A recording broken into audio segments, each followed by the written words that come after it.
You say in the prelude to your speeches that India has a problem of this dominance, and you say that that's the theory of pretty much everything in India. Uh, Let me ask you first, Dr. Acharya, as to whether during your time you saw that fiscal dominance play out starkly in one or the other areas, and I'll name three areas. One is monetary policy, the other is liquidity policy, and the third is financial sector regulation. Could you tell us as to whether during your time you saw fiscal dominance in a big way on any of those three areas, and which were they? Right. I think that's a great way to start the conversation, Ira. I would put the financial sector regulation as the number one area where I think the fiscal dominance has its overbearing influence. The reason is simple. There is still a large presence of public sector banks in our financial sector. We have a legacy problem. I think it's no longer, I don't even want to call it a legacy problem anymore. It's an ongoing problem of their lack of adequate capitalization for the risks that they take on. And invariably, that's something that the exchequer has to plan for.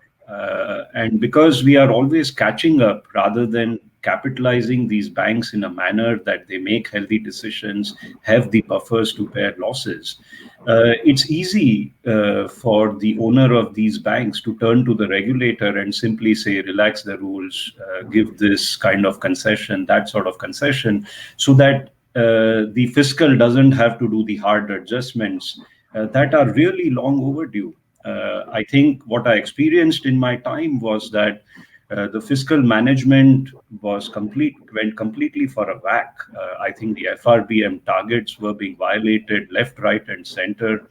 The accounting was I think, quite pitiful, actually. All the fiscal management did was above the line, below the line, on the balance sheet, outside the balance sheet, before 31st January, after 31st January. There was no real significant fiscal consolidation and prioritization or reorientation of expenditure for the long run growth of the economy. And I think the reason why this matters, and the reason why I'm highlighting this as the core issue, is because this then relaxes the bank regulation, which applies not just to the public sector banks, but it also applies to the other players in the financial system.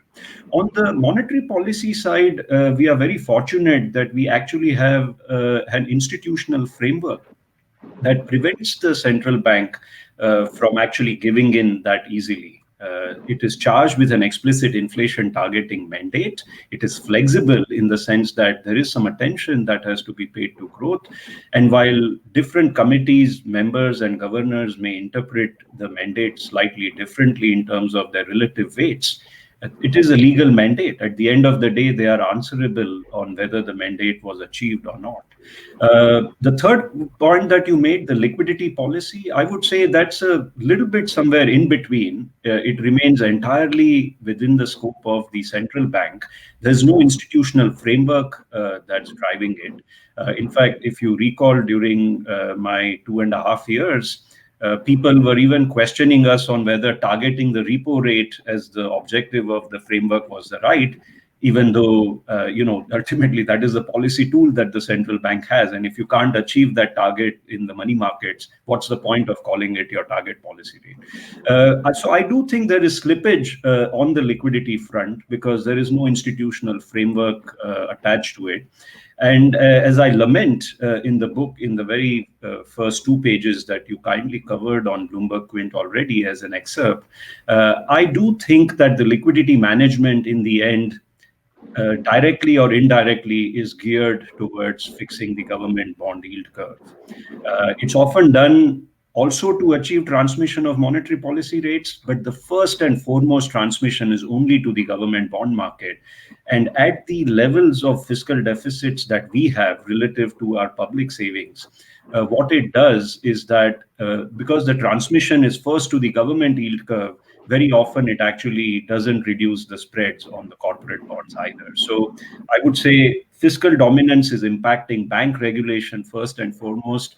I would put liquidity the next, and I would say we are very fortunate that in the last 5-6 years, the inflation targeting framework has been put in place. It has delivered. I think inflation was achieved. I think, I don't know where things are since I left, in the sense that there is clearly more emphasis on growth. The last 2 quarters inflation prints are close to 6%.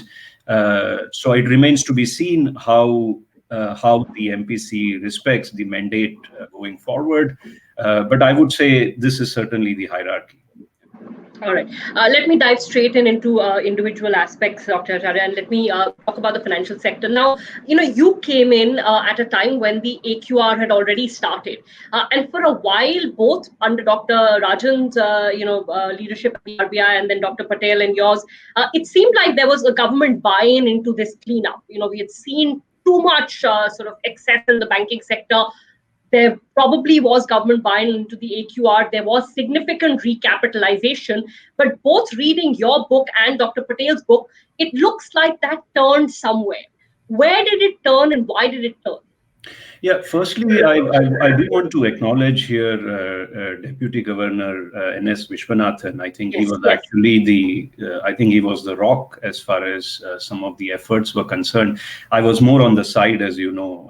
It wasn't really my area. I think that is what actually led me to write the book in the end. As you know, I've really just written one extra chapter beyond the speeches. But I reflected on why is it that in the end, even when we want to do the right thing, we take 2 steps back in the end. And I think the root cause for it is fiscal dominance, in my view. The root cause is the fact that our fisc has not left any buffers for counter-cyclical expenditures when growth numbers are not right. Let me explain what I mean by this. It's natural. There can be growth swings up and down, whether through your own mistakes or just through external shocks or shocks such as the one we are experiencing right now.